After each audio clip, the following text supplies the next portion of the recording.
The text arrived at 11:43 at night, exactly 1 year after he vanished. I have had my fun. Now I am ready to be a husband again. He thought he was returning to a patiently waiting wife. He had no idea that over those 12 months, I had built something far more dangerous than anger. He expected a warm dinner, but he was walking blindly into a trap woven from his own lies. My name is Mila Knight. I am 34 years old, and I spend my days dissecting deception. As a senior risk analyst at Harbor Trace Compliance Group, my entire career is built on finding the lie hidden inside the ledger.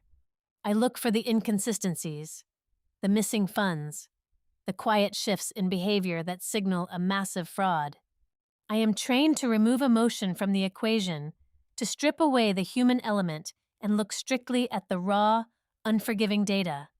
It is a job that requires intense focus, a healthy dose of cynicism, and an unwavering belief that numbers do not lie, even when people do. But despite all my training, despite my professional intuition, nothing could have prepared me for the text message that lit up my phone screen in the dead of night. Exactly 1 year after my husband walked out the door and erased himself from my life. It was a Tuesday evening. I was sitting alone in the living room of my small duplex in the quiet, tree-lined town of Briar Glen. I had inherited the place from my aunt, and it was a modest sanctuary, a place where I could hide from the wreckage of my marriage. The rain was beating softly against the window panes, a rhythmic drumming that usually helped me focus. I had just wrapped up an exhausting 14-hour shift, staring at complex compliance spreadsheets until the cells blurred together into a sea of gray. The glow of my laptop cast a harsh blue light over the wooden coffee table. I reached for my cold cup of black coffee, ready to shut down the computer and finally get some sleep. The clock on the wall read 11:43. That was when my personal cell phone buzzed, vibrating violently against the wood. The screen illuminated the dark room, demanding my immediate attention. The name on the screen was Cole Vance, the man I was still legally married to, the man who had packed a single leather suitcase 365 days ago, kissed me on the forehead, and vanished. He had left behind a wake of silence, a mountain of unanswered questions, and a cold, empty house. I stared at the notification. My breath caught in my throat, freezing in my lungs. I did not touch the phone immediately. I simply observed it, treating it like a piece of hazardous material. Finally, I reached out, unlocked the screen, and opened the message. I have had my fun. Now I am ready to be a husband again. Those 12 words sat there on the glowing screen, dripping with a terrifying level of arrogance. They were suffocating in their casual cruelty. He wrote the message as if he were returning from a weekend golf trip with his friends, not a year-long abandonment that had nearly destroyed my sanity. He thought he was coming back to a woman who had spent the last 12 months crying into her pillow, keeping his side of the bed warm, waiting desperately for her master to return and validate her existence. He thought I was still the naive, unconditionally supportive wife he had left behind, ready to forgive and forget the moment he decided he was bored with his freedom. But as I read the message a second time, and then a third time, I did not freeze out of heartbreak. I did not feel a sudden, pathetic rush of rekindled love or relief. I froze because my analytical mind instantly connected his sudden reappearance to a completely different, highly sensitive piece of information. Just 2 hours earlier, I had received a highly confidential email from my lawyer. It was a status update regarding a joint asset file, a seemingly worthless piece of commercial property in Stoneford County that Cole and I still co-owned from the early, optimistic days of our marriage. The property had been a dead weight for years, but the email revealed that it was abruptly being targeted for a massive corporate buyout. The county was finalizing the zoning changes that very week, turning a barren lot into an absolute gold mine. The settlement paperwork was in its final stages of being drawn up. Hundreds of thousands of dollars were suddenly on the table, ready to be dispersed. The timing was immaculate. Too immaculate. As a risk analyst, I do not believe in coincidences. I believe in patterns, motives, and calculated actions. Cole was not coming back because he missed the warmth of our home or the sound of my voice. He was not coming back out of remorse, guilt, or a sudden, miraculous awakening of his marital vows. He was coming back because he smelled the money. He returned the very second there was a substantial payout waiting to be claimed. He wanted to slide right back into the role of the devoted, legally recognized husband, just in time to secure his half of the windfall, assuming I was too weak or too blind to notice his true intentions. My hands did not shake as I set the phone down gently on the table. I did not cry. I did not throw the coffee mug against the wall or collapse onto the floor in a fit of rage. Instead, I moved my mouse and opened a secure, encrypted drive on my laptop. I bypassed the dual-factor authentication and clicked on a master folder simply labeled Year 1. This folder was my sanctuary. It was my survival mechanism and my magnum opus. Inside were dozens of meticulously organized subfolders containing digital screenshots, bank statements, collection letters from aggressive and shady creditors, flagged credit reports showing suspicious inquiries, and detailed logs of every single ignored phone call and bounced check. For 12 months, while Cole was out playing The Bachelor and living out his supposed fun, I had been working my second job, investigating him. I had become the senior risk analyst of my own ruined marriage.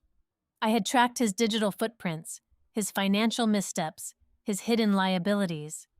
I scrolled down and opened the very first document in the folder, a simple digital notepad file I had created exactly 11 months ago, right after the very first aggressive debt collector had called my office asking for my husband. There was only one sentence written on that page, acting as my guiding principle for the entire year. If he comes back, he will come back for leverage. I stared at those words, feeling a cold, hard sense of validation wash over me. The feeling of being right was a powerful narcotic. I had predicted his exact move down to the motive. The man was nothing if not entirely predictable in his greed. He believed I was the weak link in his grand scheme, the emotional anchor he could easily manipulate with a few sweet words and a fake apology. He had no idea that while he was busy living a lie and assuming I was broken, I was busy building a timeline. I was constructing a fortress of irrefutable evidence, brick by brick, receipt by receipt. I had built a chronological map of his deceit, powerful enough to dismantle his entire facade right in front of the people he needed most to maintain his illusion. I picked up my phone again. The urge to scream at him, to curse him, to demand agonizing explanations was entirely absent. Anger is a messy, unpredictable emotion. It makes you sloppy. It makes you reveal your hand too early. Data, however, is precise. Data is cold, calculating, and undeniable. Data is a weapon you strike with only when the angle is perfect and the target is locked. I opened the chat window and typed out a reply. I kept it brief, polite, and absolutely chilling in its utter detachment. Come by tomorrow. We should talk. I hit send. I watched the message status change to delivered. I did not give him an inch of emotion to feed on. I did not ask where he had been, or who he had been with. I gave him an open door, knowing full well what lay beneath the welcome mat. I was inviting the wolf inside, knowing I had already locked the cages. Immediately after, I took a clear screenshot of his text message and my reply. I opened a secure messaging application and selected a group chat with the two people who had helped me navigate the legal and financial minefield of the past year. Naomi Pierce, my fiercely intelligent and deeply cynical family lawyer, and Lucas Reed, an independent forensic financial analyst who could trace a single stolen dollar bill through a hurricane of shell companies. I attached the image and typed a quick, decisive note. The ghost has returned. The timeline is accelerating. The property buyout triggered him. Prepare the filings, Naomi replied within 60 seconds. Got it. I will have the injunctions ready for review. See you in the morning, Lucas responded a moment later. The financial net is secure. Let him walk into it. I closed my laptop and leaned back in my chair, listening to the steady rain hitting the glass. A strange, serene calm settled over the room, replacing the tension of the long workday. I took a slow, deep breath. I was no longer the victim of this story. I was no longer the abandoned wife waiting for closure. I was the architect of its ending. To everyone tuning in to Amelia Revenge Stories tonight, hear me clearly. This is not the tragic tale of a woman weeping in the dark because she was left behind. This is the chronicle of a woman who learned to weaponize her heartbreak. This is the night the man who walked away stepped blindly, arrogantly, into a trap he could not see. He thought he was coming home to a wife. He is about to meet his auditor. Looking back, the collapse of a 5-year marriage rarely happens in a single, explosive moment. It is not a sudden, dramatic shattering of glass, but a slow, agonizing erosion of trust, heavily masked by expensive dinners, forced smiles, and hollow apologies. To our friends, neighbors, and colleagues in Stoneford County, Cole and I were the absolute picture of modern American success.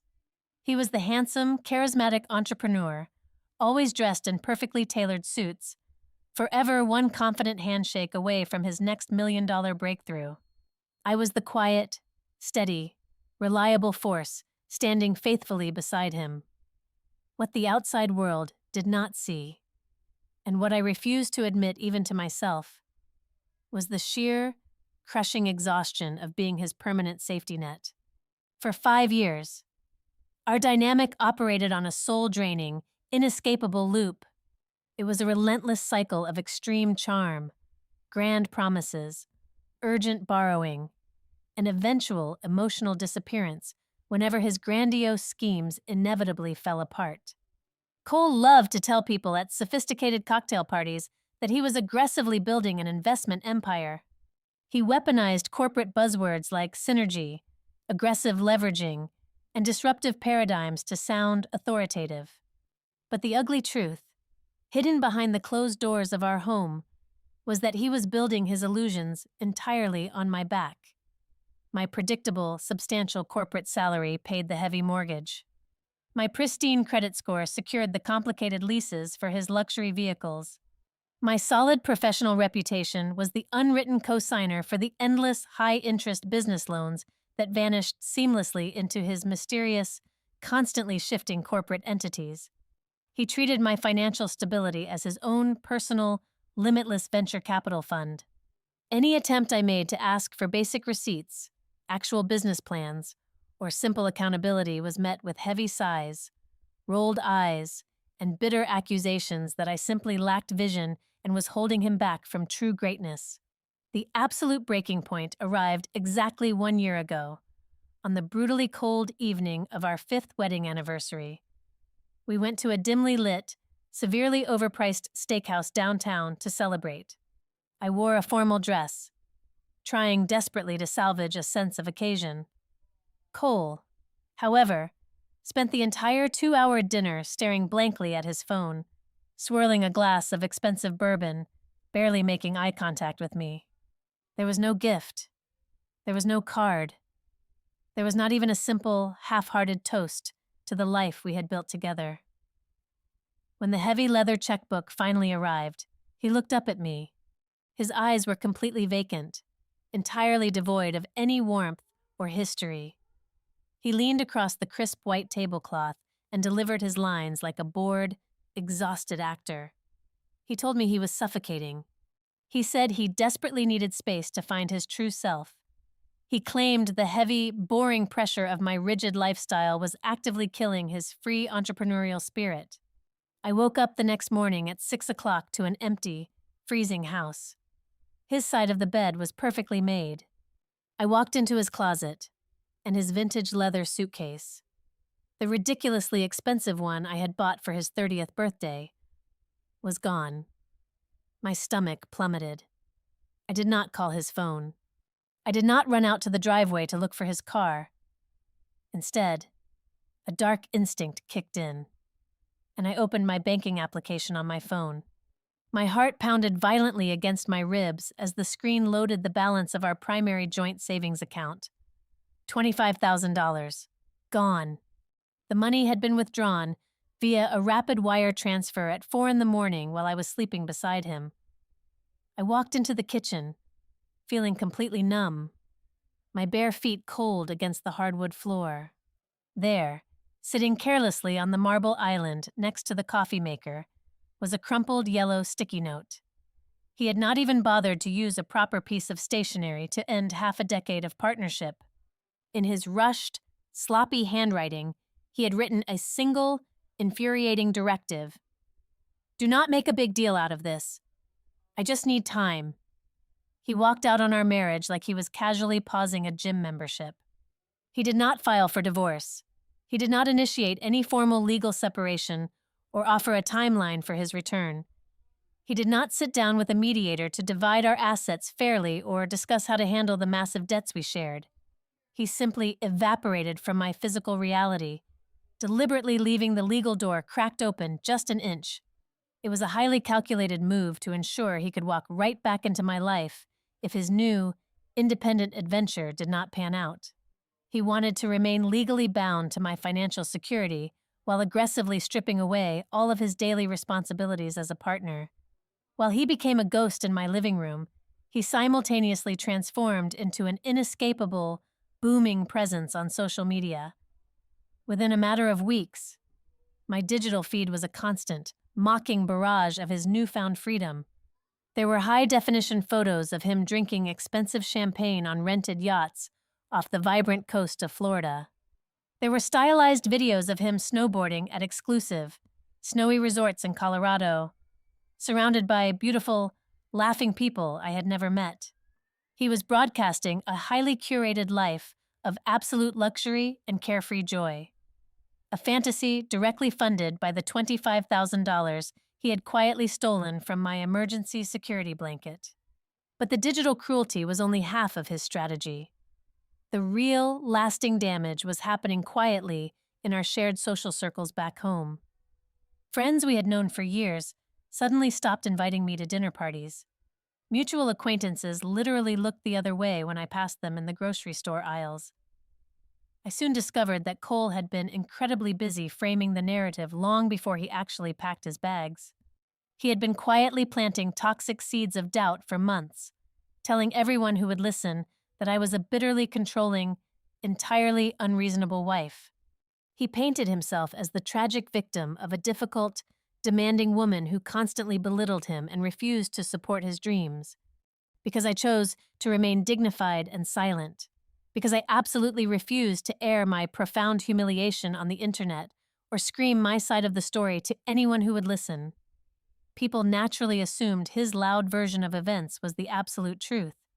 My quiet restraint was effectively weaponized against me, twisted into a silent admission of guilt by our community. I was completely isolated, trapped inside a false narrative entirely constructed by a man who lied as easily as he breathed. There were incredibly dark days during those first 2 months, where I wanted nothing more than to completely surrender. I wanted to sell the house at a massive loss, change my phone number, wipe my entire digital footprint off the internet, and move thousands of miles across the country.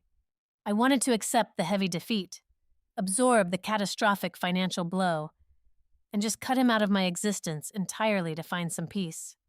I was exhausted by the heavy grief, the isolation, and the sheer, overwhelming injustice of it all. I was ready to let him win, just so the bleeding would stop. But then the mail arrived. It was a random Tuesday afternoon. Among the glossy grocery store flyers and standard utility bills was a thick, formal envelope printed with the harsh red logo of an aggressive third-party debt collection agency. I assumed it was another one of his forgotten credit cards. But as I looked closer at the address window, my blood ran cold. It was not addressed to Cole. It was addressed directly to me. I tore the envelope open, standing frozen in the middle of my kitchen. As my eyes rapidly scanned the bold, terrifying legal threats demanding immediate, massive payments for a commercial equipment lease I had never heard of, the heavy, suffocating fog of my depression instantly vanished. The weeping, abandoned wife died right there on the kitchen floor. The cold, calculating professional woke up, her mind suddenly crystal clear. That single, threatening piece of paper shifted the entire axis of my reality. I realized right then, clutching the collection letter, that Cole had not merely walked away to find himself or to party recklessly on rented yachts. He had not just broken my heart and bruised my ego. He was actively, maliciously leaving behind a catastrophic, highly illegal financial time bomb. And he had permanently, deliberately attached my name to the detonator. The collection letter arrived on a standard Thursday afternoon. It was printed on cheap, heavy stock paper, bearing the bright red logo of a third-party recovery agency. I stood frozen by the kitchen island, my eyes scanning the dense legal jargon until they locked onto a terrifying figure. The agency was demanding the immediate payment of $17,400 for the commercial lease of heavy industrial grading equipment. The listed debtor was a limited liability company named Apex Horizon Ventures. I had never heard of this business. But there, clearly printed on the second page of the attached contract, officially listed as the co-manager of the entity, was my full legal name. Below it sat a digital signature. It was not a generic, auto-generated font. It was a precise, stylized loop that perfectly mimicked the exact way I signed my annual tax returns. A cold, clinical focus instantly replaced the initial wave of shock. I picked up my cell phone and dialed his number. The line rang 4 times before dropping abruptly into his generic voicemail greeting.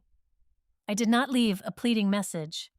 Instead, I opened our text thread and asked a direct, emotionless question about the mysterious company. 3 agonizing hours later, my screen illuminated with his reply. It was a masterclass in deflection. He claimed the letter was merely a stupid clerical error from an incompetent old vendor, promising that his accountant was sorting the entire mess out by the end of the week. When I immediately replied, firmly demanding the name and contact information for this supposed accountant, the message bubble turned green. It failed to deliver. I tried calling again. The call went straight to voicemail without a single ring. He had blocked my number.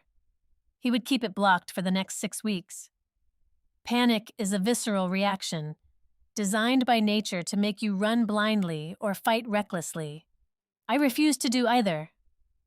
I walked steadily into my home office, pulled open the bottom drawer of my desk, and took out a brand new, black, leather-bound notebook.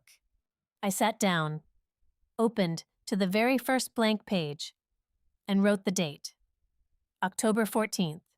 Using a fine point pen, I meticulously logged the exact time the mail had arrived, the name of the aggressive collection agency, the specific account number, and the precise dollar amount demanded.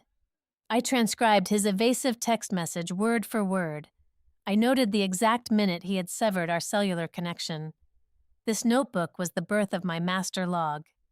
From that moment forward, every threatening letter, every bizarre financial charge, and every silent phone call would go directly into these pages. The very next morning, I took a personal day from work and drove into the city to see Naomi Pierce.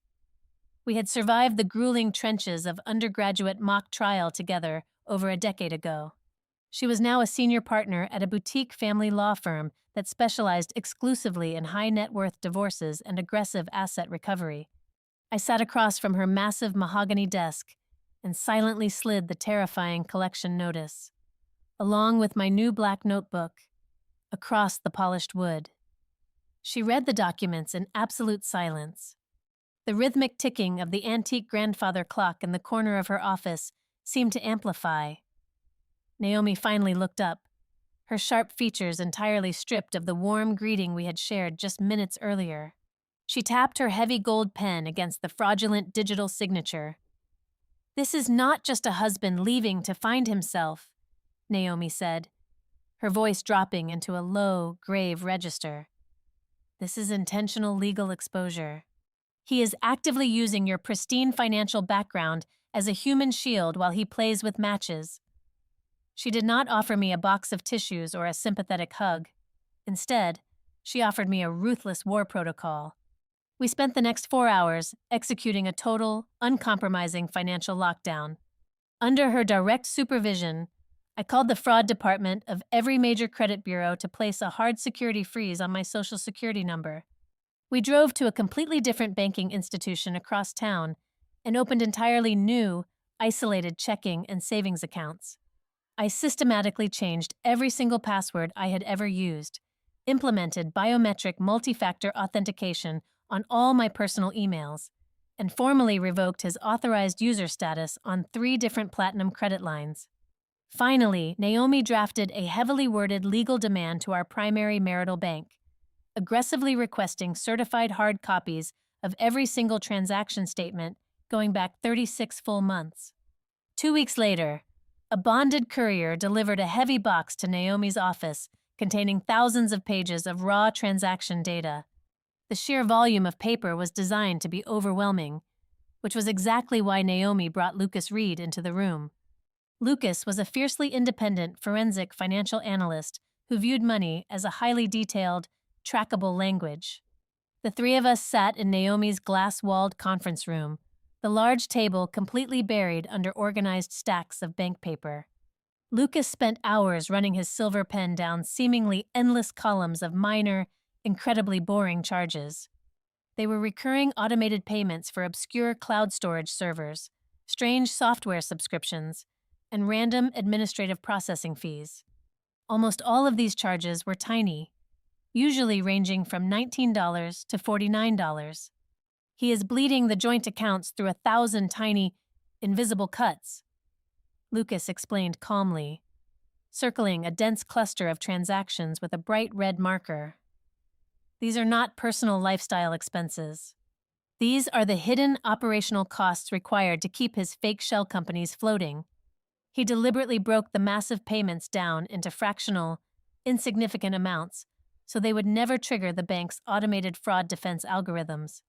More importantly, they were small enough to escape your notice during a casual glance at the monthly statement. It was mathematically brilliant in its pure malice. He was quietly funding his reckless corporate adventures using the spare change siphoned directly from my hard-earned paycheck. But Lucas was not finished dissecting the corpse of our finances. He pulled a separate, freshly printed sheet from the very bottom of the pile and placed it squarely in the center of the table. He pointed a long finger to a specific, newly posted charge of $112 made to a state corporate registration portal. This specific transaction cleared the banking system yesterday afternoon, Lucas said softly, leaning back in his chair. I stared at the highlighted paper, my mind racing to process the data. That was physically impossible. The account number he was pointing to belonged to one of the secondary checking accounts I had personally closed and aggressively locked down 3 weeks ago. I had revoked all external access and physically destroyed the debit cards. I looked at Naomi, then slowly turned my gaze back to Lucas.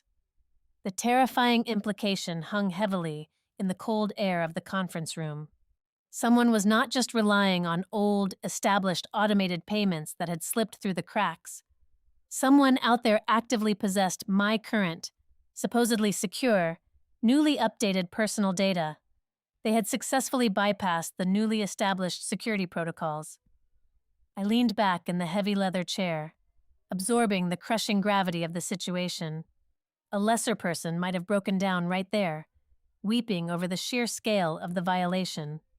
The overwhelming complexity of the fraud was intentionally designed to break the victim's spirit, to force them into a state of exhausted paralysis. But sitting in that freezing conference room, staring directly at the undeniable proof of his systemic betrayal, a profound psychological shift occurred within my mind. I finally understood the exact rules of the twisted game he was forcing me to play. I realized with absolute clarity that if I simply allowed myself to suffer, If I chose to drown in the sorrow of an abandoned wife, I would lose everything I had ever worked to build. He would drain my financial resources, permanently destroy my professional credit, and walk away clean. But if I maintained my discipline, if I documented every single breath he took and followed the paper trail with cold, relentless precision, I could completely flip the dynamic of this entire story. I was no longer the tragic victim of a failing marriage. I closed my eyes for a fraction of a second, letting the very last trace of the blindly devoted wife die away. I opened them, reached across the table, picked up my black notebook, and prepared to write the next entry. Work became my absolute sanctuary, the only environment where the rules of cause and effect still functioned properly. At Harbor Trace Compliance Group, I channeled every ounce of my restless, vibrating energy into a massive internal fraud review for a major corporate client. I was assigned to lead the audit of a regional supply chain director who was suspected of quietly siphoning operational funds through a complex network of phantom vendors. It was a terrifyingly accurate mirror reflecting the exact chaos of my own private life. But here, in the sterile environment of the corporate office, I possessed the ultimate authority to hunt down the lies and sever the infection. I routinely worked 60-hour weeks, relentlessly dissecting thick ledgers, cross-referencing obscure shipment manifests, and tracing digital payment trails until my eyes burned. My immediate supervisor, a sharp, fiercely observant woman named Renee Calder, quickly noticed the cold, surgical precision in my weekly risk reports. She recognized that my dedication was not just ambition, it was a profound need to restore order to a chaotic system. By the end of the third fiscal quarter, my intense focus yielded undeniable results. I successfully exposed the entire procurement ring, saving the client millions. In return, I was officially promoted to senior risk analyst and handed a 20% salary increase. Walking out of the human resources office that afternoon, holding my newly printed contract, a profound realization washed over me. For the very first time in half a decade, I experienced the pure, unadulterated joy of a life that did not depend on waiting for a grown man to miraculously change his destructive nature. I was no longer a perpetually exhausted supporting character trapped inside his chaotic startup fantasy. I was the lead investigator and the sole beneficiary of my own secure reality. With the promotion and the significant bump in my monthly income, I finally achieved the financial clarity required to physically extract myself from the lingering ghosts of our shared past. I packed up the remaining fragments of my life, leaving the sprawling, heavily mortgaged suburban house behind, and relocated to a modest, brick-faced duplex on the quiet, tree-lined north side of Briar Glen. The property had been left to me in a formal legal co-ownership arrangement by my late aunt. Moving into the duplex drastically slashed my monthly living expenses. I was no longer drowning under the crushing, constant pressure of the inflated housing costs we had foolishly taken on simply to project his fake image of entrepreneurial success. The duplex smelled distinctively of fresh linen, old pine wood, and silence. It was considerably smaller than our marital home, but the air inside belonged entirely and exclusively to me. I could leave a coffee cup on the kitchen counter without it instantly mutating into a bitter argument about my supposed lack of support for his overwhelming stress levels. I was paying my own utility bills in full, managing my own grocery budget, and sleeping soundly through the night. I was finally breathing on my own terms. Yet, despite the newly painted walls, the quiet mornings, and the increased paycheck, the black leather notebook remained open on my home office desk every single evening. I had meticulously completed the massive, emotionally draining stack of formal divorce paperwork. Every required box was checked, every marital asset was documented, and every single page was legally notarized. But the thick manila envelope containing my freedom remained securely locked inside the bottom drawer of Naomi Pierce's heavy mahogany desk downtown. She had strictly advised me against formally filing the petition just yet.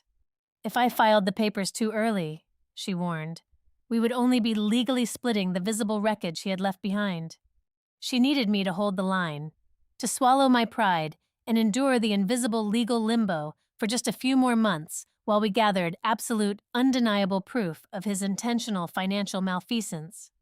We were not merely building a standard case for a clean separation. We were quietly constructing a massive, heavily fortified concrete wall designed to permanently protect my future earnings from his systemic, ongoing fraud. The absolute wisdom of Naomi's calculated delay was spectacularly proven on a heavily raining Tuesday morning in early October. Lucas Reed called me on my secure, encrypted line, his usually monotone voice vibrating with a rare, highly controlled sense of professional excitement. He had spent the last 4 weeks aggressively subpoenaing the internal underwriting files from a boutique commercial lender that Cole had frequently utilized in the past.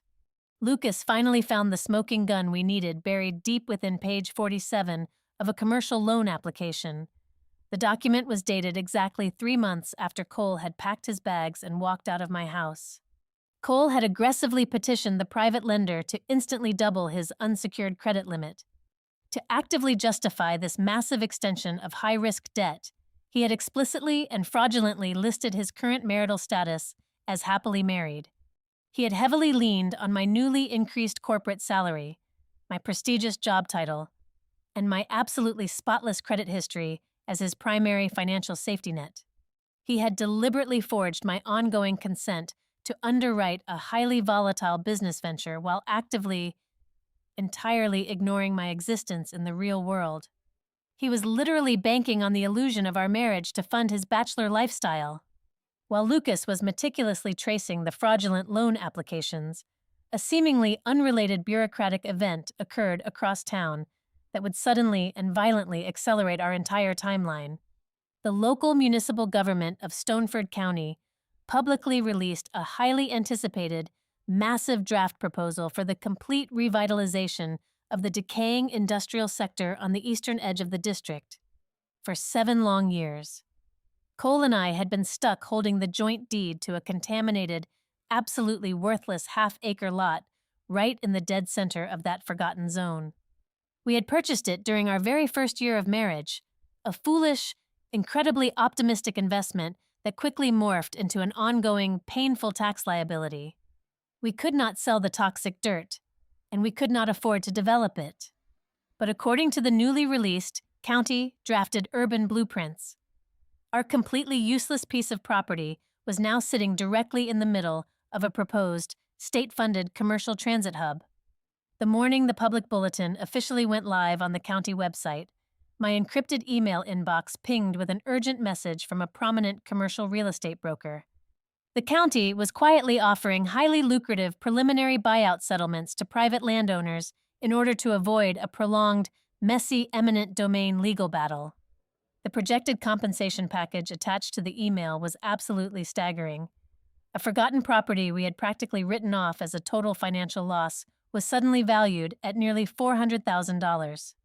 Because Cole had intentionally dragged his feet, and we had never formally separated our marital assets. Exactly half of that unexpected, massive windfall legally belonged to the man who had abandoned me. I sat alone at my small dining table that evening, the glowing screen of my laptop displaying the complex county zoning maps directly next to the unbelievable real estate appraisal estimate. I was mentally calculating the sheer, infuriating absurdity of the situation. Cole had spent the entire past year actively destroying our shared financial foundation, dodging my calls, and ruining my reputation.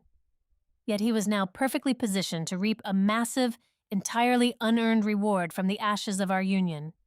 The antique clock on the living room wall clicked steadily toward midnight. The silence of the duplex was absolute and heavy. And then, my cell phone vibrated aggressively against the polished wood of the table. The screen lit up the dark room, instantly shattering the quiet. It was the text message from him. "I have had my fun. Now I am ready to be a husband again." I stared at those 12 glowing words illuminating the darkness. The timing was entirely too precise to be considered a random twist of fate. He had not reached out on my birthday. He had not sent a single message on our wedding anniversary. He had remained completely and utterly silent through every major holiday and every fabricated emergency over the last 365 days. But less than 24 hours after a massive government payout became a distinct public reality, he suddenly and miraculously found his dormant conscience. He had clearly been aggressively monitoring the county property tax records from afar. He absolutely knew the pending commercial buyout required both of our notarized signatures to clear the title smoothly. He arrogantly assumed I was entirely ignorant of the massive urban development plans and still sitting at home, hopelessly desperate for his affection and validation. I locked the screen of my phone, leaned back in my chair, and smiled a very cold, very genuine smile in the empty room. He did not miss the warmth of our home. He did not miss his wife. He simply smelled the money. I chose a remarkably average, loudly lit diner on the edge of Briar Glen for our reunion. It was a place that smelled permanently of scorched coffee and fryer grease, a stark contrast to the dimly lit, aggressively expensive steakhouse where he had abandoned me. I arrived 45 minutes early to secure a highly specific booth. It was located in the back corner, directly adjacent to the bustling kitchen doors where the waitstaff constantly cycled through, ensuring a steady stream of independent witnesses. More importantly, it sat positioned perfectly under the unblinking red eye of a ceiling-mounted security camera. I wanted a permanent, objective record of his physical presence. He walked through the glass double doors at exactly 6:45, deliberately 15 minutes late, a classic power play designed to make me anxious. He wore a perfectly tailored navy blazer over a crisp white shirt, looking like a man returning from a triumphant corporate retreat rather than a fugitive husband. In his left hand, he carried a dense bouquet of pink peonies, my favorite flower. On his right wrist, catching the harsh fluorescent light of the diner, gleamed a brand new, massively expensive imported watch. It was a heavy, arrogant piece of machinery that directly contradicted the humble, soul-searching narrative he was about to sell me. He slid into the vinyl booth across from me, placing the flowers gently on the laminated table. He let out a long, heavy sigh, practicing a look of profound, exhausted relief.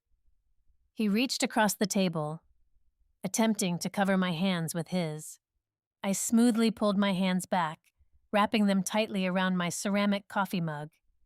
He did not miss a beat. The rejection barely registered on his polished face. "You look beautiful," he said, his voice dropping into a soft, intimate register he had not used in years. "I know I have no right to ask for your time. I was lost. I was entirely broken inside, and I had to walk away to figure out how to be the man you actually deserve." I did not interrupt him. I sat perfectly still, regulating my breathing, watching the muscles in his jaw work as he delivered his highly rehearsed script. "I had to break myself down to the absolute foundation," he continued, leaning closer. His eyes locked onto mine with manufactured intensity. "I spent the last 6 months living completely off the grid. I rented a tiny, freezing cabin in the remote mountains of Montana. No cell service, no internet, no distractions. Just me, facing my demons. I realized out there in the absolute silence that family is everything.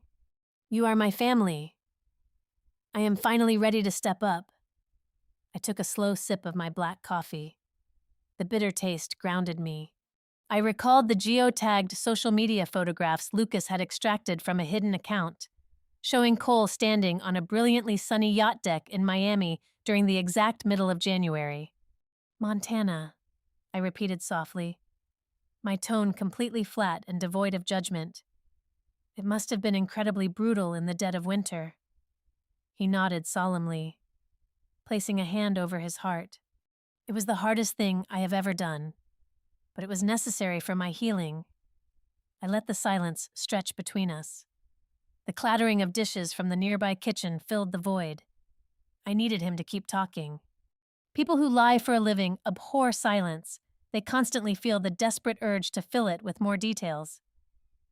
You left a lot of unresolved issues when you went to heal, I finally said, keeping my voice gentle, almost fragile. There were letters, aggressive phone calls from people looking for money. A microscopic flash of irritation tightened the corners of his eyes, but he quickly smoothed it away with a reassuring smile. He waved his hand dismissively, as if brushing away a minor insect. Those were just old, messy administrative errors from a defunct business partner. I promise you, I am handling all of it. We do not need to dwell on the negative past. I want us to look forward. I want to start over, completely fresh, as husband and wife.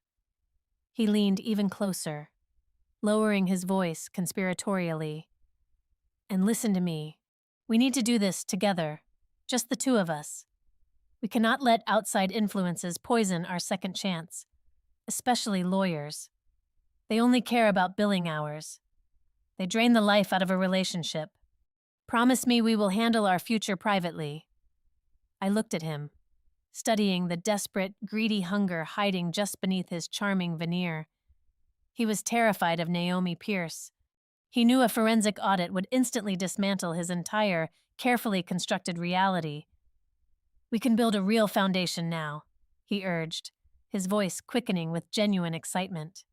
We finally have the resources to do it right, especially with the zoning board meeting on Thursday. We can use that capital to finally start fresh. The diner around me seemed to instantly vanish. The background noise of clinking silverware and murmuring patrons muted into absolute silence. My heart did not flutter. It flatlined into a state of pure, icy clarity. I had not mentioned the property. I had not mentioned the county draft proposal. I had absolutely never mentioned the private, closed-door zoning board meeting scheduled for Thursday afternoon, a detail only accessible to someone obsessively tracking the municipal tax dockets. He had just played his hand, entirely by accident, blinded by his own intoxicating greed. I forced my shoulders to drop. I deliberately softened the rigid posture of my spine, slumping slightly against the vinyl booth to project absolute vulnerability. I looked down at my hands, taking a shaky, audible breath. I was playing the exact role he desperately needed me to play, the tired, hopeful, easily manipulated wife who just wanted her husband back. I want to believe you, I whispered, my voice trembling perfectly on the edge of an emotional break. I really do, but I am exhausted, and I need to feel completely safe before I can let you back in. If we are going to actually do this, I need absolute, undeniable transparency. I need to see exactly where we stand financially. I need you to show me your statements, your accounts, everything from the last 12 months. If you can prove to me that there are no more secrets, I will consider it. The transformation was instantaneous and terrifying. The soft, emotionally pleading husband vanished entirely. The muscles in his face relaxed into a sharp, businesslike configuration. He did not argue. He did not act offended by my demand for proof. Instead, a cold, transactional eagerness flooded his eyes. He believed he had successfully negotiated the final hurdle. He thought he had just purchased my compliance. Of course, he said briskly, his tone suddenly crisp and authoritative. Transparency is exactly what we need. In fact, I will have my private consultant draw up a formal marriage reset agreement. It will lay out all our assets, protect us both, and give us a legally clean slate. It is the smartest way to move forward and secure our new future. Okay, I agreed softly, offering a timid, hesitant nod. Send it to me. We stood up to leave. He did not try to hug me or kiss my cheek. The transaction was complete, and the emotional performance was no longer required. He walked out of the diner, leaving the pink peonies sitting forgotten on the laminated table. I walked to my car in the dark parking lot. The crisp night air filled my lungs. I climbed into the driver's seat, locked the doors, and immediately switched on the bright overhead dome light. I reached into the center console and pulled out the heavy black notebook and my fine point pen. My hand moved rapidly across the lined paper. I documented the exact time of his arrival and departure. I noted the expensive new watch. I transcribed his ridiculous lie about a winter cabin in Montana.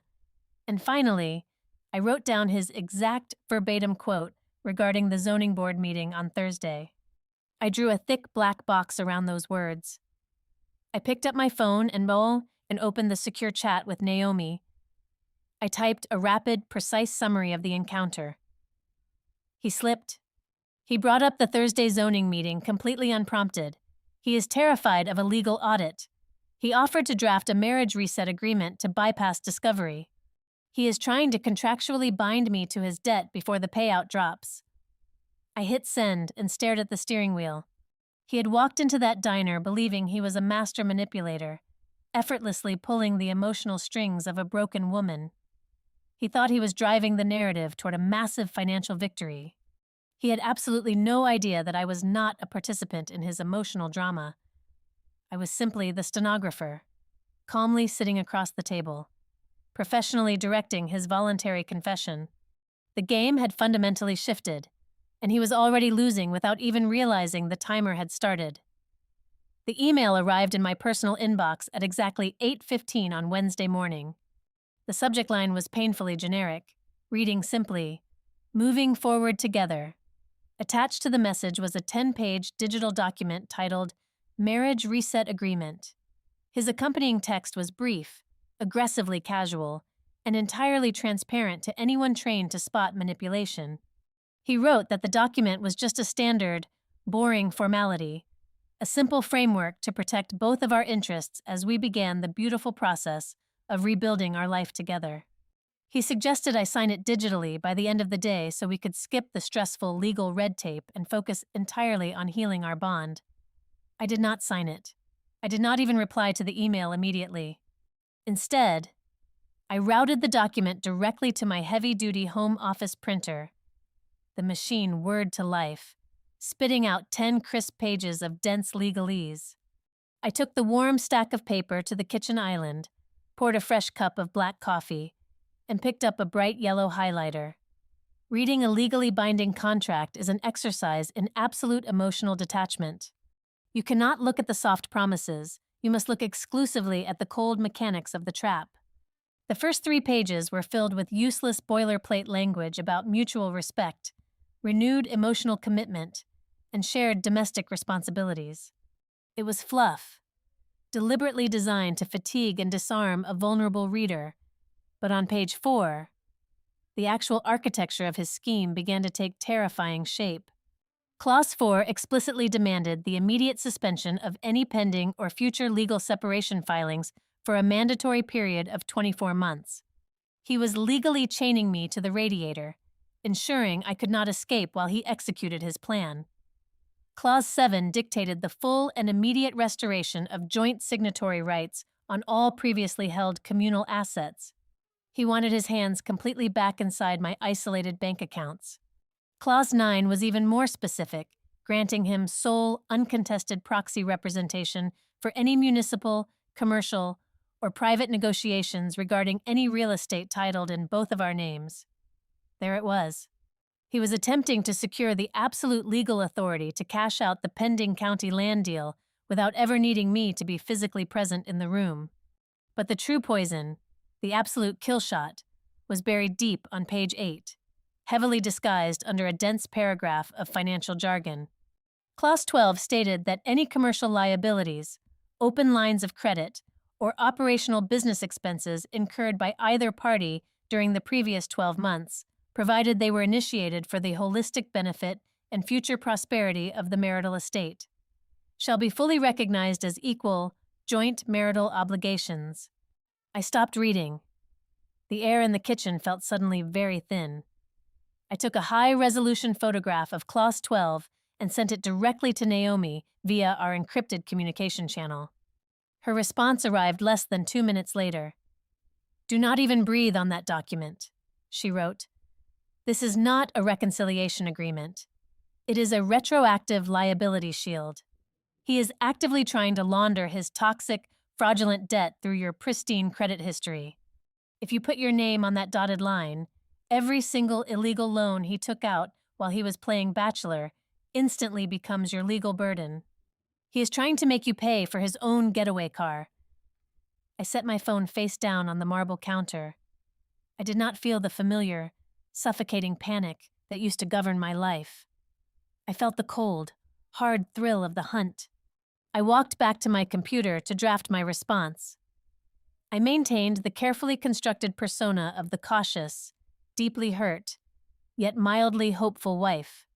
I replied to his email, stating that I appreciated his proactive approach to our future. However, I explained that in order for me to feel truly secure and emotionally safe moving forward, I needed to establish a foundation of absolute transparency before I could sign anything. I listed my non-negotiable conditions for reviewing the draft. I required 12 full months of unredacted, certified bank statements. I demanded a legally sworn declaration of all active debts and open credit lines. I requested a complete, documented timeline of his physical residency for the past year. Finally, I required full administrative access to the corporate ledgers of all his affiliated limited liability companies. My phone rang exactly 4 minutes after I hit send. I let it ring 3 times before answering. His voice on the other end was tight, strained with a heavily suppressed layer of profound annoyance. He tried to laugh it off, deploying his usual charming dismissal. "Babe, that is an insane amount of corporate red tape for a simple marriage," he coaxed, his tone dripping with fake affection. "We are not merging 2 Fortune 500 companies here. We are just a husband and wife trying to fix things. We need to move fast on this agreement so we can secure our financial future together before opportunities pass us by." I held my ground perfectly. I kept my voice soft, hesitant, but immovable. I told him that trust had to be earned back slowly, with hard proof, not just promises. Through gritted teeth, breathing heavily into the receiver, he finally agreed to gather the documents. He was furious, but he was trapped by his own greed. He wanted the massive county land payout too desperately to walk away now. After the call ended, I returned to the original PDF file he had sent. My professional instincts, honed by years of hunting internal corporate fraud, took over. I right-clicked on the file icon and opened the Advanced Digital Properties tab. I scanned the raw metadata embedded deep within the document's code. I was looking for the name of the law firm he claimed had drafted this incredibly biased agreement. Instead, my eyes locked onto the author and last modified user fields. The name staring back at me was not a licensed attorney. It was Marcus Vance. His cousin. A cold spike of adrenaline hit my bloodstream.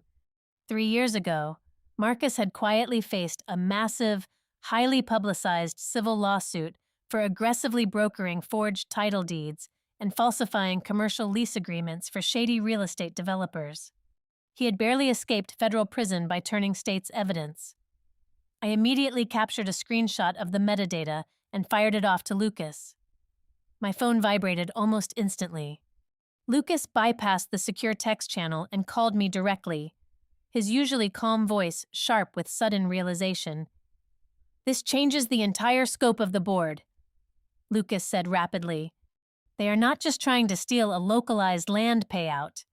They are running a fully integrated debt-washing operation. Cole is clearly using his cousin's fake paperwork mill to generate the phantom shell companies and the fraudulent invoices. Now, they desperately need your clean, verified signature on this reset agreement to legally legitimize the entire criminal structure before the institutional creditors catch on and tear them apart. You are not just the target. You are the final piece of the laundering machine." I stood alone in the quiet duplex, listening to the steady hum of the refrigerator. The sheer scale of his audacity was breathtaking. He had looked me directly in the eyes at the diner, holding a bouquet of pink flowers, while actively attempting to trick me into signing away my financial life to save him from federal fraud charges. The last remaining fragment of my hesitation evaporated completely, simply blocking his number, locking my credit, or filing the standard divorce papers was no longer an acceptable outcome. I was not just going to quietly protect myself and walk away into the shadows. I was going to construct a flawless, inescapable scenario where he would proudly and voluntarily lay out his entire fraudulent scheme, line by line, right in front of the exact specific individuals who held the absolute power to destroy him. The direct message bypassed my standard inbox and landed in my filtered requests folder exactly 48 hours after I discovered his cousin's hidden metadata. The profile picture belonged to a woman I immediately recognized. Her face had been a recurring background element in the glossy, sun-drenched social media photographs my husband had posted during his year of supposed self-discovery. Her name was Tessa Wynn. The message contained no pleasantries, no defensive posturing, and no hostility. It was a single, urgent sentence. She wrote that she needed to speak with me privately, in person, as soon as possible, because she had just realized she was not the only woman he was currently actively defrauding. We agreed to meet the following afternoon at a quiet, independently owned bookstore cafe 2 towns over, far outside the usual social perimeter of Briar Glen. I arrived 10 minutes early and found a secluded table nestled behind a heavy row of wooden bookshelves. When Tessa walked through the door, the stark contrast between her digital persona and her current reality was jarring. The woman in the yacht photographs had radiated a carefree, expensive glow. The woman walking toward my table looked thoroughly exhausted. She wore a simple, oversized gray sweater, her hair pulled into a messy knot, and she carried a thick manila folder clutched tightly against her chest. She did not look like a glamorous rival. She looked like a survivor staggering out of a wreckage. She sat down across from me and immediately pushed her coffee aside. Her hands were shaking slightly. She did not come to fight over a man. She came because the meticulously crafted illusion he had built around her had just violently shattered. Tessa took a deep, jagged breath and laid her smartphone flat on the wooden table, alongside the manila folder. She explained, in a voice heavy with humiliation, that she had met him exactly 10 months ago. He had aggressively pursued her, deploying the exact same intense, charismatic playbook he had used on me half a decade earlier. He promised her an incredible future, spoke endlessly about his massive, impending entrepreneurial breakthroughs, and even floated the idea of an elegant destination wedding. Then, predictably, the manufactured crises began. A delayed wire transfer here, a sudden, urgent need for short-term capital to secure a massive supply chain contract there. By the time she finally stopped writing checks and demanded to see actual business ledgers, she was drained of $35,000. The moment she asked hard questions, the charming, devoted fiancé vanished into thin air, blocking her number and abandoning her with an empty savings account. But Tessa was not simply seeking a sympathetic shoulder. She tapped the screen of her phone, unlocking a hidden photo album. She slid the device across the table.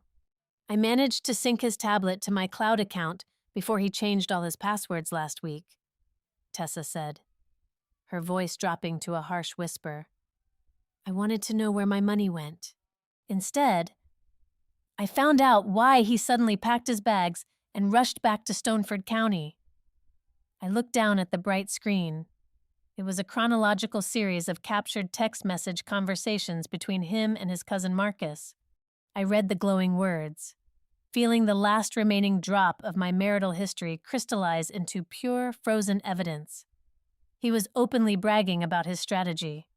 He detailed a highly calculated plan to return to Briar Glen, put on a pathetic, apologetic face, and play the role of the devoted, reformed husband for a maximum of 4 months. He explicitly stated that he needed to pacify me just long enough to secure his legal half of the impending municipal land buyout. Tessa reached across the table and swiped to the next file. It was an audio voice note he had recorded and sent to Marcus late one night. She pressed play. The audio quality was crisp. His voice floated up from the small speaker, completely devoid of the warm, emotional manipulation he had weaponized against me at the diner. He sounded bored, analytical, and utterly ruthless. "Do not worry about her," his recorded voice sneered. "She is the stable one. She is a creature of absolute habit. All I have to do is buy some cheap flowers, look sad, and tell her she was right all along. She will melt. I just need her clean signature on the asset paperwork so the institutional lenders do not freeze the payout. Once the county check clears the escrow account, I will file the separation papers myself and disappear for good." I sat perfectly still, absorbing the sheer sociopathic utility of his words. Hearing him casually reduce my entire existence, my loyalty, and my professional stability to a convenient financial tool did not break my heart. It completely liberated me. The lingering ghost of the man I thought I had married officially died in that bookstore. "There is more," Tessa whispered, opening the thick manila folder. "He told you he was isolating himself in a remote winter cabin in Montana for the last 6 months to heal his soul, right?" I nodded slowly. My eyes locked on the heavy stack of paper. Tessa pulled out a series of printed flight itineraries, digital boarding passes, and heavily stamped passport pages she had managed to photograph before he left her apartment. She spread them out across the table like a map of his deceit. "He never set foot in Montana," she stated flatly. "While he was telling you he was off the grid, and while he was telling me he was traveling to Europe to secure foreign investors, he was actually bouncing between cheap short-term rentals right here in the tri-state area. Look at the dates. Look at the airport codes." I pulled the documents closer. My analytical mind immediately began cross-referencing the specific dates printed on the boarding passes with the chronological timeline I had meticulously built inside my black leather notebook. A massive, terrifying pattern instantly locked into place. I pulled out my own phone, opened my secure communication channel with Lucas, and rapidly typed out a sequence of dates, requesting an immediate cross-check with the banking logs. Less than 5 minutes later, Lucas replied. The digital puzzle was finally complete. "We have a direct physical match," Lucas wrote, his text carrying a palpable sense of triumph. The exact dates he was physically present in this specific region, according to these new flight logs, align perfectly with the exact timestamps of the fraudulent digital signatures used to authorize the heavy equipment leases and the secondary commercial credit lines. He was not remotely hacking your data from a mountain cabin. He was sitting in a coffee shop 3 towns over, logging into the state registry, using a local network to bypass the geographical security flags. The implications were catastrophic for him. We now possessed absolute documented proof that he had actively orchestrated a multi-layered financial fraud while physically hiding in the immediate vicinity. I quickly photographed every single piece of paper Tessa had brought, sending the high-resolution images directly to Naomi's encrypted server. Naomi called me the moment she received the files. I stepped outside the cafe into the cool afternoon air to take the call. "This is the kill shot," Naomi said, her voice practically vibrating with ruthless professional energy. "I am drafting a formal, sworn affidavit for Tessa Wynn immediately.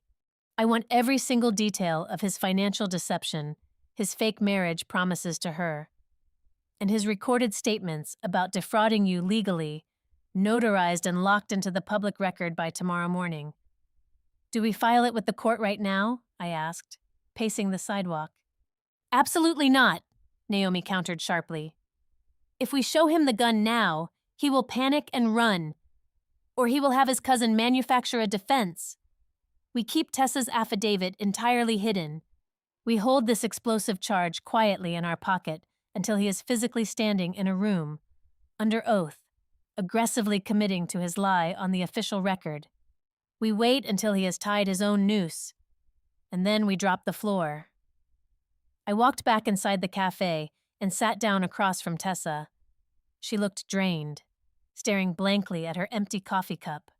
A year ago, under different circumstances, society would have expected me to view her as an enemy, a rival who had stolen my husband's affection. But looking at her now, I felt no vindictiveness, no jealousy, no anger toward her whatsoever. I simply saw another casualty. I saw a woman who had been systematically targeted, drained of her resources, and discarded by the exact same predator. This was not a messy tale of a wandering heart or a tragic love triangle. This was a highly organized corporate extraction disguised as romance. I reached across the table and placed my hand firmly over hers. I thanked her for her courage. I promised her that her evidence would not just protect me, but it would ensure he could never use this specific playbook on another woman again. Driving back to my duplex that evening, the heavy weight that had rested on my chest for the past 12 months was completely gone. The chaotic, confusing narrative of my failed marriage had finally been replaced by cold, undeniable facts. I realized with absolute clarity that I was not fighting a desperate, straying husband who had simply lost his way in the world. I was locked in a strategic war against a highly calculated opportunist, a man who viewed human intimacy solely as a vehicle for financial leverage. And thanks to his own supreme arrogance, he had just handed me the exact weapon I needed to dismantle his entire life. When 72 hours passed without my digital signature appearing on his ridiculous reset agreement, his underlying panic began to mutate into aggressive sabotage.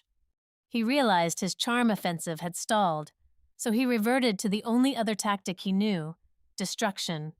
If he could not manipulate me with sweet words, he would try to terrify me into compliance by threatening the one thing I had built entirely without him. He targeted my career. On a crisp Tuesday morning, while I was deep in the middle of a complex risk assessment for a new corporate client, my office phone rang. It was not a client. It was an internal transfer from the main reception desk of Harbor Trace Compliance Group. 10 minutes later, I was summoned to the corner office of my direct supervisor, Renee Calder. Walking down that brightly lit hallway, my stomach twisted into a tight, cold knot. I had spent the last 12 months building an impenetrable professional wall, separating the chaotic wreckage of my private life from my corporate responsibilities.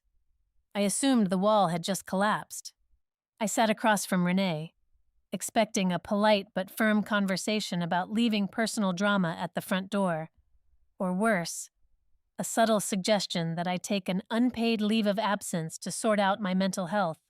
Instead, Renee slid a crisp, printed internal incident report across her polished mahogany desk. She looked at me with absolute, unwavering professional clarity. She explained that a man claiming to be my husband had called the main switchboard 3 times that morning. He had aggressively demanded to speak with senior management. When he was finally routed to Renee, he did not ask for me. Instead, he spent 15 minutes casually dropping toxic, calculated hints about my current mental stability. He used words like erratic, emotionally unstable, and severely compromised. He framed his call as the desperate act of a concerned spouse, warning Harbor Trace that I was currently a massive liability and entirely unfit to handle sensitive financial data. He expected Renee to panic. He expected corporate management to immediately view me as a massive operational risk. He severely miscalculated the environment he was attacking. Renee did not ask me to explain myself. She did not ask me to defend my sanity or provide a tearful recount of my marital collapse. She simply tapped the incident report. She had systematically recorded the exact time of the calls, logged the incoming phone number, and formally drafted a hostile workplace harassment complaint against him. "We deal in facts, Mila," Renee said firmly, her tone leaving zero room for debate. "The fact is, an external party is actively attempting to interfere with our daily operations and harass one of my senior analysts. I have already forwarded this directly to our legal department and building security. He is permanently blacklisted from this premises. If he calls back, we will press charges for corporate harassment." I sat in that heavy leather chair, staring at the printed report, and felt a profound, overwhelming wave of emotion crash over me. For 5 long years, I had been completely isolated in his twisted reality, constantly forced to prove my own sanity, constantly defending myself against his exhausting smear campaigns to our mutual friends. But sitting here in this sterile, brightly lit corporate office, I was instantly believed. I was protected by protocol. I did not have to scream to be heard. I just had to let the system work. I returned to my desk, my mind razor sharp, and immediately scanned the formal harassment report. I sent the encrypted file directly to Naomi Pierce. Her response was instantaneous and ruthless. This was the exact piece of documented, third-party evidence we desperately needed to escalate our timeline. A disgruntled wife claiming her husband is annoying is a slow, difficult case in family court. A major corporate compliance firm officially documenting a targeted harassment campaign by an estranged spouse is absolute legal gold. Naomi immediately used the corporate incident report to aggressively petition the county judge. Within 4 hours, she had successfully secured an extended, highly restrictive no-contact order, significantly accelerating the court schedule for our pending financial motions. He was officially being squeezed by the legal system he thought he could easily manipulate. Later that evening, the vice tightened even further. Lucas Reed arrived at my duplex, carrying a massive, rolled-up sheet of architectural drafting paper. He spread it out across my dining room table, weighing the corners down with heavy ceramic coffee mugs. It was a complete, terrifyingly beautiful visual map of the entire fraud network. He had connected every single data point we had gathered over the last 12 months, integrating the newly acquired flight records from Tessa and the metadata from the cousin's fake law firm. The diagram traced the flow of stolen capital perfectly. It showed exactly how the debt was initially generated through the fraudulent heavy equipment leases, how the funds were quickly dispersed and laundered through the phantom limited liability companies, and how he was now desperately trying to funnel all that toxic liability right back into my clean accounts via the marriage reset agreement. Lucas traced a bright red line from the shell companies directly to the pending county land payout. "This is his entire operational blueprint," Lucas explained, tapping the center of the paper. "He created a massive financial hole, and he is trying to use your signature to legally pave right over it before the institutional lenders look down. The second he secures your proxy on that land deal, he cashes out the county check, and those lenders come directly after your salary to cover the equipment debt he abandoned." I looked at the map, memorizing every single red line and every fraudulent transaction date. I knew exactly what I had to do next. I pulled out my cell phone and opened my text thread with him. It was time to give him exactly what he wanted, on my absolute terms. I typed a message carefully constructed to stroke his massive ego. I told him that the stress of the past few days had been overwhelming, but I had finally taken the time to really think about his words. I said I was exhausted from fighting and that I was finally ready to sit down, review the reset agreement together, and find a way to move forward as a family. I told him I wanted to do it formally, away from the emotional baggage of our old haunts. I instructed him to meet me on Friday afternoon at a private, neutral conference room I had rented in a shared executive workspace downtown. His reply arrived less than a minute later. The speed of his response revealed his sheer desperation, but the words themselves were dripping with unbearable, toxic arrogance. He thought his attack on my job had actually worked. He genuinely believed he had broken my spirit and forced me into total submission. "I am glad you finally came to your senses," he wrote back. "We can get this paperwork out of the way and get back to our life. Finally, you understand that a man needs to be respected." I read that final sentence twice, letting the sheer audacity of his condescension wash over me. I did not feel angry. I felt the absolute freezing calm of a predator watching its prey step willingly into a steel trap. I immediately forwarded his text message to Naomi and Lucas, confirming the time and the exact location of the conference room. They were, of course, already scheduled to be in the room, waiting in the wings to completely dismantle his legal protection. But they were not the only guests I had invited to this little reunion. Earlier that morning, utilizing my professional credentials as a senior risk analyst, I had made a very specific, highly technical phone call. I reached out directly to the senior fraud investigator at the exact commercial lending institution that currently held the massive, forged equipment leases. I did not accuse anyone of a crime. I simply stated that, as the supposed co-manager of the limited liability company on their active file, I was conducting a routine corporate compliance review and strongly requested an in-person meeting to verify the authenticity of several outstanding loan applications. I gave the investigator the exact same address, the exact same room number, and the exact same time I had just given to my husband. I turned off the lights in the dining room, leaving the massive financial map glowing softly in the ambient streetlight filtering through the window. The entire stage was now perfectly set. The actors were all in motion, converging on a single room. He thought he was walking into a quiet surrender, a final victory lap before he stole my future. He had no idea that I had just scheduled his absolute ruin.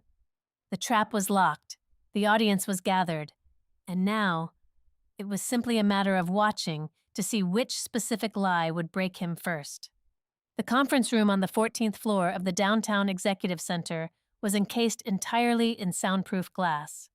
It felt less like a space for corporate negotiations and more like an observation deck looking into a sterile testing chamber. The time was exactly 2 o'clock on Friday afternoon. I sat at the head of the long oak table, wearing a structured charcoal blazer, my hands folded perfectly still over a single, thick manila folder. I had arranged the seating so that the afternoon sun would hit the empty chair opposite me, subtly blinding whoever sat there.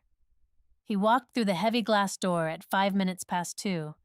He moved with the relaxed, unbearable swagger of a man who firmly believed he had already won the war without firing a single shot. He wore a crisp white shirt, the top 2 buttons undone, projecting a casual, victorious confidence. His eyes immediately darted to the thick folder resting in front of me, and a deeply satisfied, arrogant smile spread across his face. He assumed the paperwork was the marriage reset agreement, printed and ready for my absolute surrender.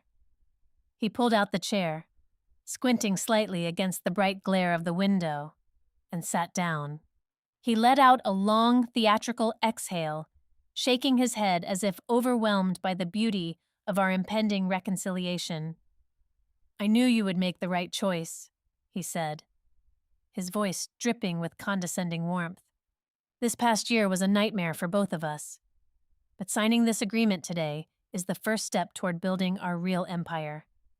I brought my favorite pen, just for the occasion." He reached inside his jacket pocket. Before his hand could re-emerge, the heavy wooden door of the adjoining private office clicked open. Naomi Pierce stepped into the room. She wore a tailored black suit that looked like absolute armor. She did not smile. She walked methodically to the table, pulling out the chair directly to my right, and placed her sleek leather briefcase on the wood with a dull thud. His hand froze inside his jacket. His satisfied smile faltered, replaced instantly by a tight, rigid line of confusion and rising anger. "I thought we agreed to do this privately," he snapped, his eyes darting between me and Naomi. "No lawyers, just us. We do not need outside interference to sign a simple marital reset." Naomi did not wait for me to answer. She looked at him with the cold, clinical detachment of a surgeon examining a tumor. "I am Naomi Pierce, senior partner in family and asset law. I represent your wife. And we are not here to sign your fraudulent liability shield."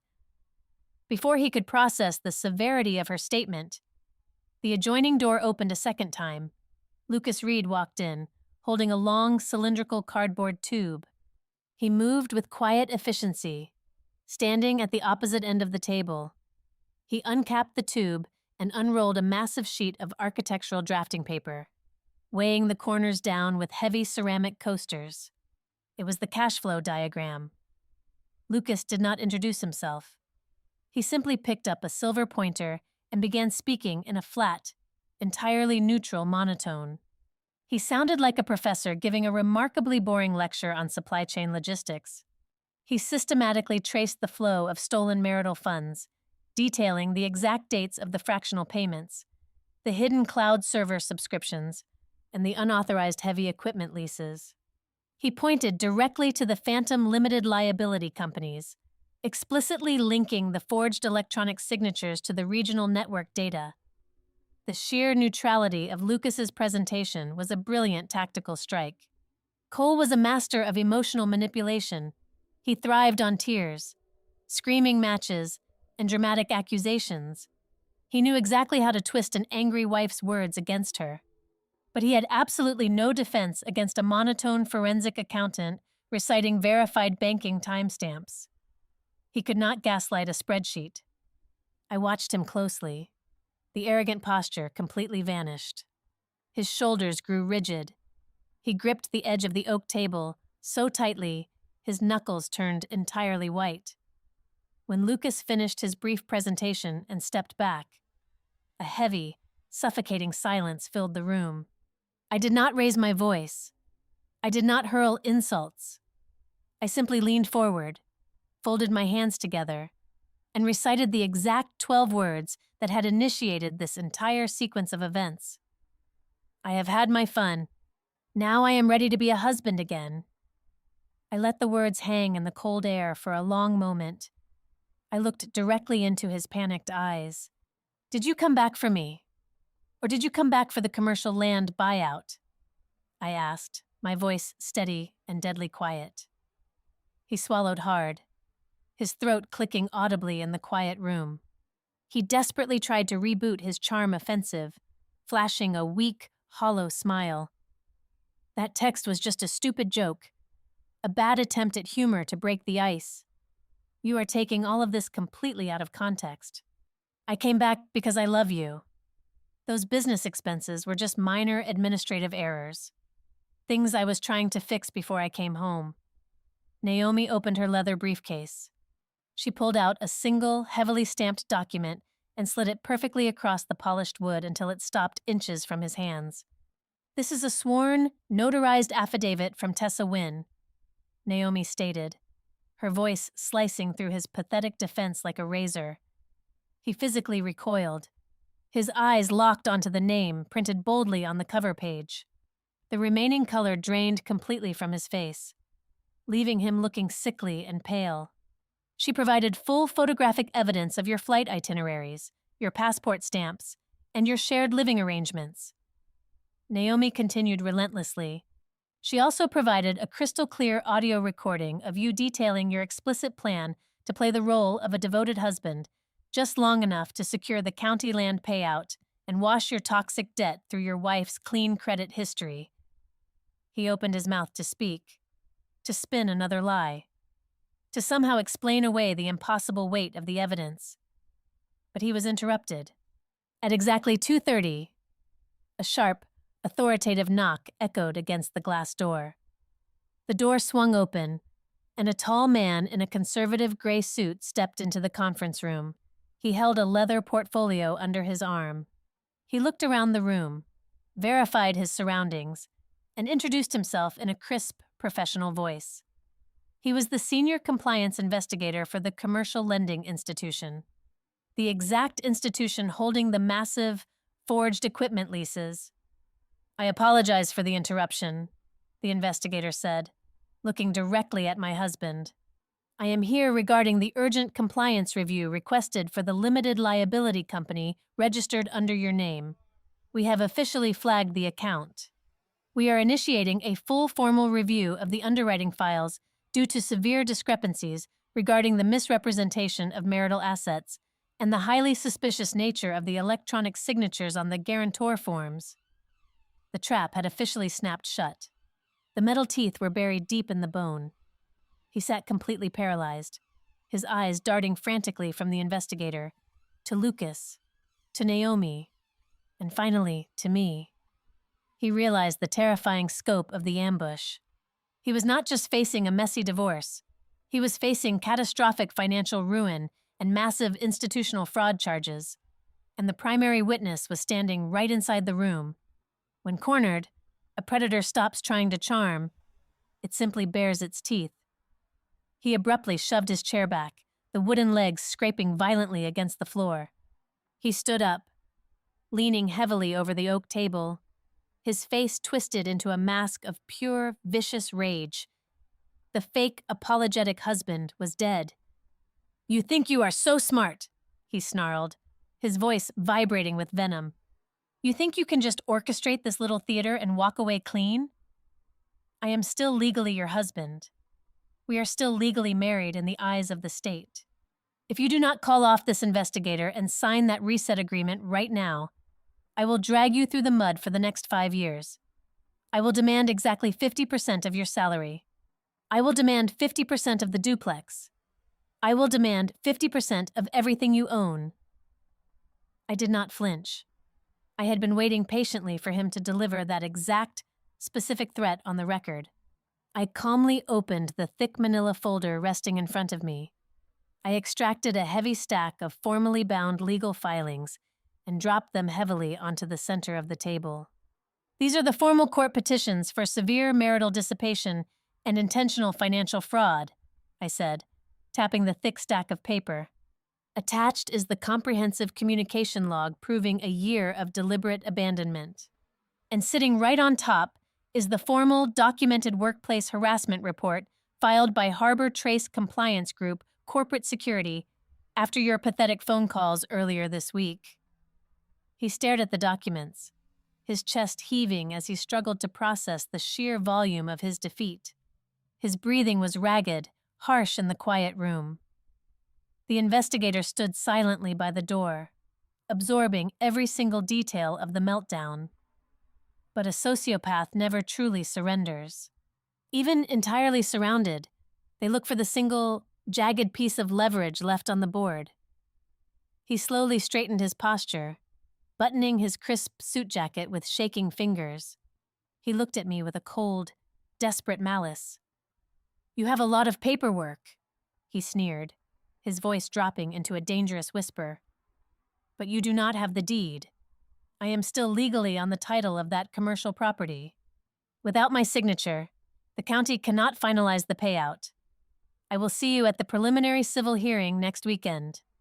And I promise you, I will use my absolute right as your husband to freeze that land transaction until it rots." He turned on his heel and stormed out of the conference room, leaving the heavy glass door shuddering in its frame. He thought he had delivered a devastating final blow. He thought he still controlled the timeline. He did not realize he had just given us the exact location and time for his final execution. The heavy oak doors of the Stoneford County Civil Courthouse felt like the gates to a different reality. The air inside the courtroom was incredibly stale, smelling faintly of floor wax and old paper. It was 9 o'clock on a Friday morning, the exact time designated for our preliminary hearing regarding the disputed joint property deed and the immediate division of our remaining marital assets. I sat perfectly still beside Naomi Pierce at the petitioner table. I wore a simple navy blue suit, keeping my posture rigid and my face entirely blank. He sat 15 feet away at the respondent table, and the transformation was almost comical. The vicious, snarling predator from the downtown conference room was completely gone. In his place sat the ultimate tragic hero. He wore a slightly worn gray suit, deliberately choosing a tie that looked a little faded. He kept his shoulders slightly slumped, projecting the image of an exhausted, heartbroken man who simply wanted his family back. When the presiding judge, an older woman with sharp, observant eyes, called the docket, his lawyer stood up and instantly launched into the exact same tired narrative. His attorney painted a picture of a stressful modern marriage that had simply hit a rough patch. He claimed my husband had taken a temporary, highly necessary sabbatical to manage severe entrepreneurial burnout. He completely downplayed the year of absolute silence, framing it as a mutual period of cooling off. Then, the lawyer pivoted, pointing a subtle but accusatory finger directly at Naomi. He argued that we were on the verge of a beautiful reconciliation, ready to sign a new marital agreement, until aggressive, profit-driven legal counsel poisoned my mind. He formally requested that the judge dismiss my emergency injunctions and preserve his absolute right to co-sign the impending municipal land buyout. arguing that freezing his assets now would unfairly punish a man who was actively trying to heal his marriage. It was a brilliant, emotionally manipulative performance. A year ago, sitting in my kitchen, those words might have made me question my own sanity. But sitting in that courtroom, holding the absolute truth in my hands, his performance just looked pathetic. The judge turned her sharp gaze to our table. Naomi did not match their emotional theatrics. She did not raise her voice or speak about broken hearts. She simply stood up, unclasped her thick leather binder, and began systematically laying down the timeline of absolute destruction. Naomi started with the exact date of his departure. She submitted the bank records proving he had drained our primary savings account at 4 a.m. She submitted the ignored text messages and the blocked call logs spanning an entire 12 months, entirely dismantling his claim of a mutual break. She then presented the highly restrictive corporate incident report from Harbor Trace Compliance Group, proving that the moment I refused to sign his fraudulent reset agreement, he actively attempted to destroy my professional livelihood. "Your Honor," Naomi stated, her voice slicing through the quiet courtroom, "this is not a husband seeking reconciliation. This is an estranged spouse executing a calculated delay of divorce proceedings specifically to force a liability transfer." She called Lucas Reed to the stand. Lucas was sworn in, and he brought the same terrifying, neutral efficiency he had displayed in the conference room. He did not talk about feelings. He talked about cash flow. Lucas methodically explained to the judge how the heavy equipment leases were initiated months after the physical separation. He showed the exact banking pathways, demonstrating how the marital status was deliberately weaponized to secure unsecured credit lines for his phantom limited liability companies. Lucas clearly illustrated that the sole purpose of the so-called marriage reset agreement was to retroactively bind my clean financial profile to his toxic, secretly acquired debt. He sat perfectly still at his table, his jaw clenched so tightly I thought his teeth might crack. His lawyer objected twice, trying to claim the financial data was overly complex for a preliminary hearing, but the judge overruled him immediately. She was leaning forward, her eyes locked onto Lucas's spreadsheets. But Naomi was not finished. She was ready to deliver the final, devastating blow. She approached the bench and submitted a newly verified digital forensics report. This was the final piece of the puzzle we had extracted from the metadata and Tessa Wynn's evidence. The respondent has repeatedly claimed he was isolated in a remote, out-of-state cabin during the period these fraudulent business loans were originated, Naomi said calmly. However, the digital forensics report verifies the exact location data embedded in the electronic signature used to authorize the largest commercial equipment lease. That electronic signature was generated from a mobile device strictly registered to the respondent. Furthermore, the Internet Protocol address attached to that specific signature confirms the device was physically located inside a coffee shop exactly 4 miles from this very courthouse.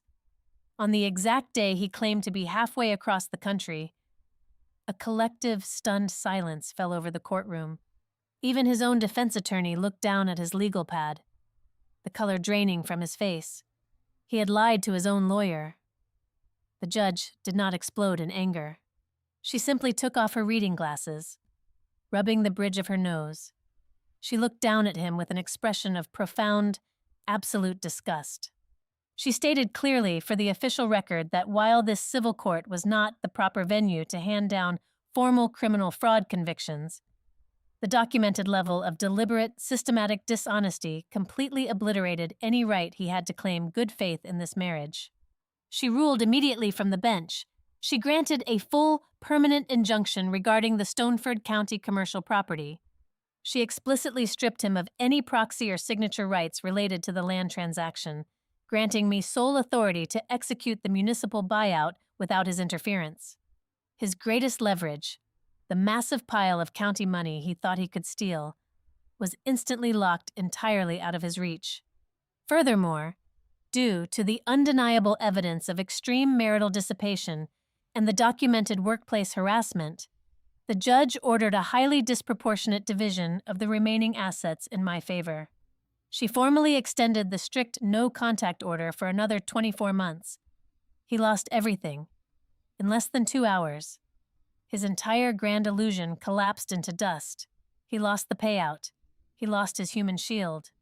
By the time the judge struck her gavel to close the hearing, the commercial lenders were already initiating their own independent, aggressive fraud investigations based on the newly exposed corporate data.